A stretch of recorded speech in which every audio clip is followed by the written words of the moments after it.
నాగార్జున సాగర్ లో danger bells మోగుతున్నాయా? El Nino ప్రభావం తీవ్ర రూపం దాల్చుతోందా?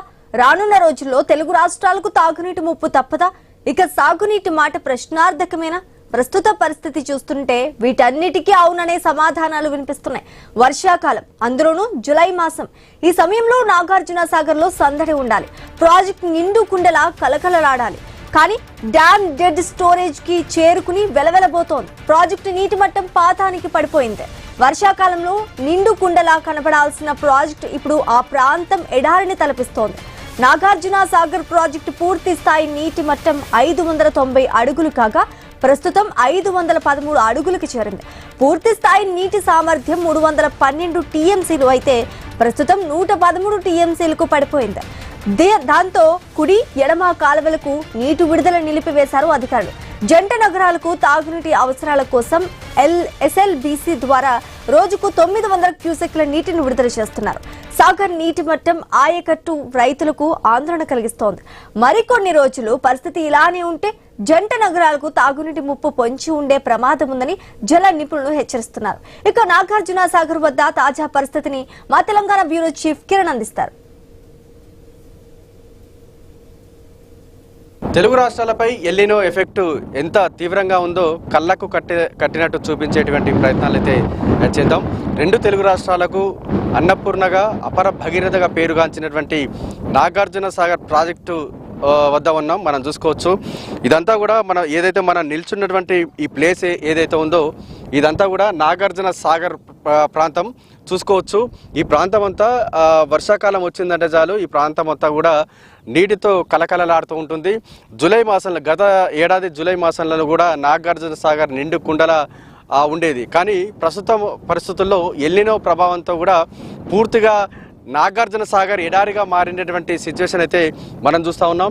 చూసుకోవచ్చు, ఇక్కడ గొర్రెల కాపరు కూడా గొర్రెలను కాస్తున్నటువంటి, అంటే ఒకప్పుడు నీటితో కలకలలాడుతున్నటువంటి ఈ ప్రాంతం అంతా కూడా ఇప్పుడు గొర్రెల కాపరులకు కూడా ఒక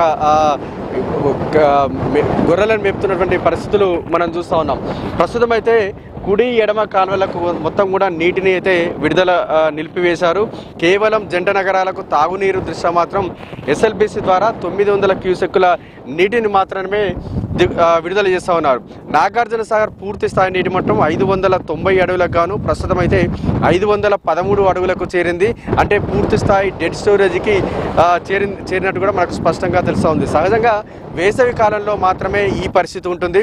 కానీ వర్షాకాలంలో వర్షాలు ఎక్కువగా పడేటువంటి జూన్, జూలై, ఆగస్టు మాసంలో ఇట్లాంటి పరిస్థితి రావడం గత 10-12 ఏళ్లలో ఎప్పుడూ చూడలేదని కూడా ఇక్కడ పరివాహక ప్రాంత రైతులు చెప్తా ఉన్నారు. కానీ ప్రస్తుతం అయితే గత్యంతరం లేని పరిస్థితుల్లో రైతులు చాలామంది మోటార్లపై ఆధారపడాల్సినటువంటి పరిస్థితి అయితే ఉంది. భూగర్భ జలాలు పూర్తిగా అడిగంటినటువంటి నేపథ్యంలో చాలామంది ఈసారి వ్యవసాయం అయితే చాలా ఇబ్బందికరంగా మారినటువంటి పరిస్థితులు కూడా మనం చూస్తూ ఉన్నాం. సహజంగా జూలై మాసం వచ్చిందంటే చాలు మొత్తం కూడా ప్రాజెక్టు మొత్తం కూడా నిండు కుండలా కనిపిస్తుంది.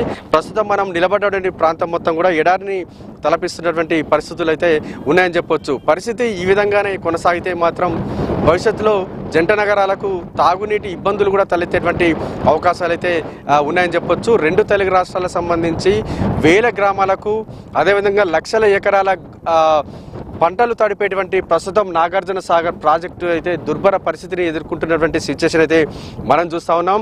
ఇటు నాగార్జున సాగర్ సంబంధించి ఏపీకి వెళ్ళేటువంటి కుడి కాలువ కావచ్చు, ఇటు తెలంగాణకు వచ్చేటువంటి ఉమ్మడి నల్గొండ, సూర్యాపేట జిల్లా, ఉమ్మడి నల్గొండ, ఖమ్మం జిల్లాలకు వెళ్ళేటువంటి ఎడమ కాలువకు సంబంధించి మొత్తం కూడా నీటిని అయితే విడుదల నిలిపివేసినటువంటి పరిస్థితులు మనం చూస్తూ ఉన్నాం. ఆ నేపథ్యంలోనే ఇటు రైతులైతే తీవ్ర సంక్షోభం ఎదుర్కొంటున్నటువంటి సిచ్యువేషన్ అయితే మనం చూస్తూ ఉన్నాం. ఎందుకంటే మనం క్లియర్గా చూస్తున్నాం, కళ్ళకు కట్టినట్టు కూడా మనం చూస్తూ ఉన్నాం.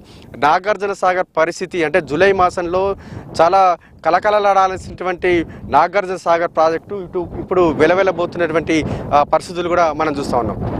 ఇదే పరిస్థితి కొనసాగితే మహారాష్ట్ర కర్ణాటకలో కూడా పరిస్థితి చాలా ప్రభావం అయితే ఎల్నినో ఎఫెక్ట్ తీవ్రంగా ఉన్నటువంటి ఆ నేపథ్యంలో ఆ ప్రాంతాల్లో వర్షాలు పడకపోవడం, అక్కడి నుంచి వరద